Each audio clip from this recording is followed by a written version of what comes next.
wiyete ko Baye Niass ko goto e membre fondateur uji Fouta Tampi. Mouvement on mo Fatimata Ndiaye ardi caggal jaltugol Fatimata Ndiaye e RFM mo Matam taw non koy micro Ali Bandel Nya.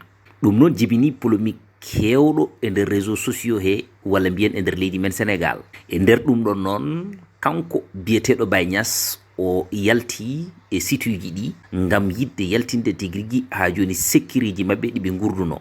E nder haalande makko o wi wonde ko heewi Fatimata Ndiaye ena haala wona Fouta Tampi neli ɗum, haalata tan koye bellanteje pitali mum. Ɗum noon eɗen gandi Fatimata Ndiaye yaltino e sorti mum caggal ne kaɗon haala waɗi ndi e Dakar Buzz wiide wonde kala mo gandanɗa hoorema haalino e kaɗon haala ha woodi ko haali hen fawi ɗum wona ɗum fawi e dow keeci mum koko portata ɗum plainte. Hande noon kanko Baye Niass o wi wonde o heeɓi appel téléphone dig wiide mo wonde yo ar o noto hande e kikiɗe he.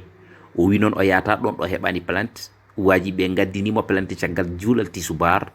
O holliti wonde mo yaha o notoyo, kono noon yo yimɓe gandu omo selli, omo wayno bunnogas, omo hisi kala hen ko way heɓtademo yo yimɓeɓe paam ko toon ɗum heeɓimo. Kono noon kanko no yahata nde ko kanko nawi hoore makko ne haadirta ni yana. Ɗum noon eɗen mbawi yebde vidéo paamen kanko Baye Niass no heɓri pelante o ni.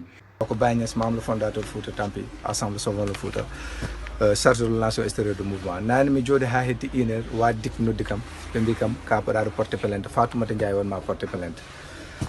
Yehi ha goto instant noddimmi ɓe mbimi ɓe yoɓe gaddanam convocation gallam par ce que mi wawa notiyade taw mi anda mi yani convocation. Ɓe gaddi convocation ala inde hay Fatoumata Ndiaye, ala inde hay Fatoumata Ndiaye. Convocation nani ɓe gaddi ɗum gallamen ko 14h et quelque kemmi convocation 14h et quelque.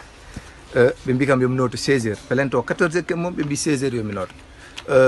Pour wiide bandiraɓe rek je pense pas ko taw ɗum ko normal.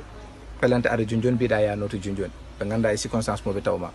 Deuxiéme mo ɓeydantumo fuurankoɓe mboɗomi yaha toon komi jahowo mais hay hunde heɓanimi, hay hunde. Je suis bien alhamdulillah. Kala ko kewi toon ko kamɓe. Te inchallahu rabbi tagata min retade e combat o yota, on va continuer te on va gagner. Fouta en tant que heɓani ko foti hebde ko min meɗata woppude combat o. En nani ko haali ko o wi wonde combat mo ƴettuno e Fouta Tampi o ko hande ɓuure makko, o ruttata ko caggal hay saha goto.